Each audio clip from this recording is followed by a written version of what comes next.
ครับตอนนี้ก็มาถึงบ้านคึมพอก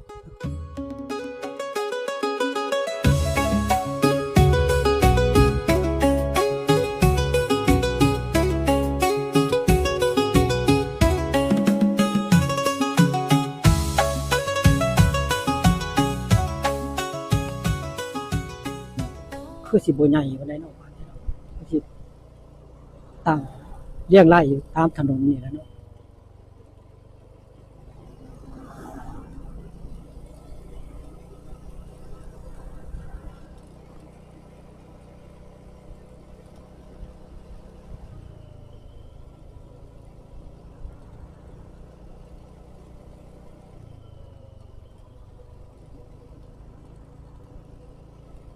เบิดแค่นี้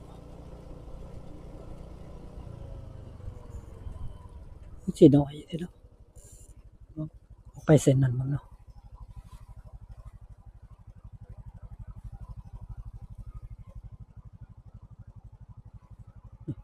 เส้นนี้เบิ่งเนาะออกไปใส่เป็นบ้านเดียวกันบ่ได้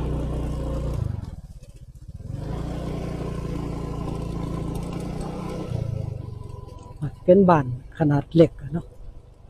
บ่ได้ใหญ่ปานใด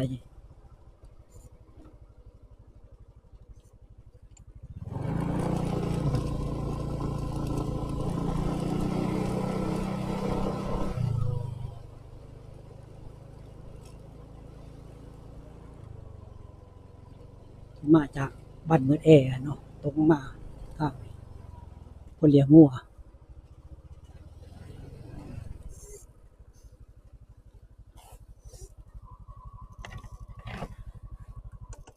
ถามหน่อยครับ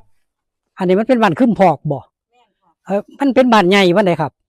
บ่ใหญ่นะ60หลังคาหลังหนึง60หลังคาเนาะนี่เทศบาลตำบลหนองนกทาเนาะบ้านคึมพอกหมู่ที่10ตำบลหนองนกทาอำเภอเข็มราชจังหวัดอุบลเนาะอ๋อบ้านบ่ใหญ่เนาะบ่ถึง100หลังคาเรือน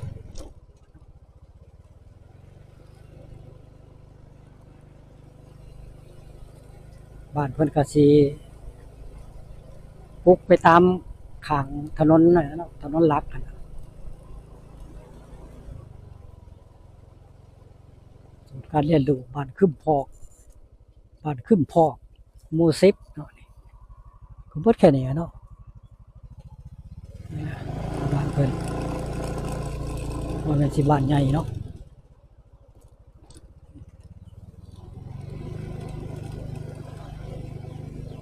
บ้านที่เพิ่นปลูกตามไร่ตามนา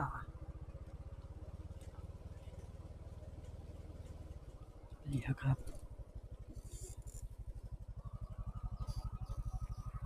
เส้นทางจากบ้านเมืองแอตรงมาเลยเนาะมันจะออกทางหนองนกท่านะครับเป็นหมู่บ้านหนึ่งที่ชื่อว่าบ้านคึมพอกมีบ่ถึง100หลังคาเรือนเนาะนี่ล่ะก็สิปลูกย้ายกันไปตาม2ข้างทางนี่เนาะวันนี้วัดเพิ่นแวะไปเบิ่งวัดเพิ่นจักหน่อยเนาะศูนย์รวมของหมู่บ้านเนาะก็อยู่ที่วัดนี่ล่ะ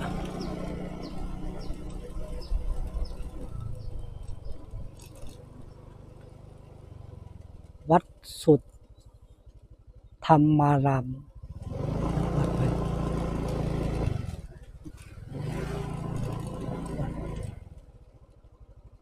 วัดบ้านคึมพอกเนาะอารมณ์เดินดีเนาะ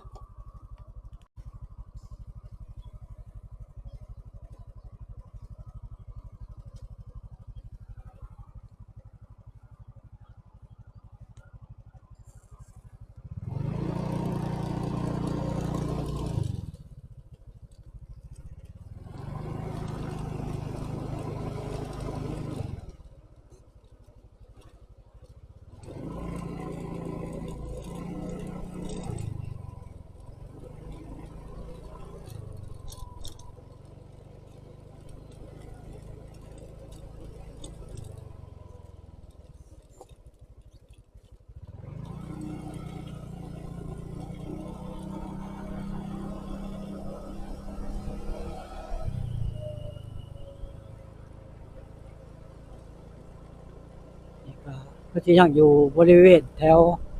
บ้านขึ้นพอกอยู่เนาะ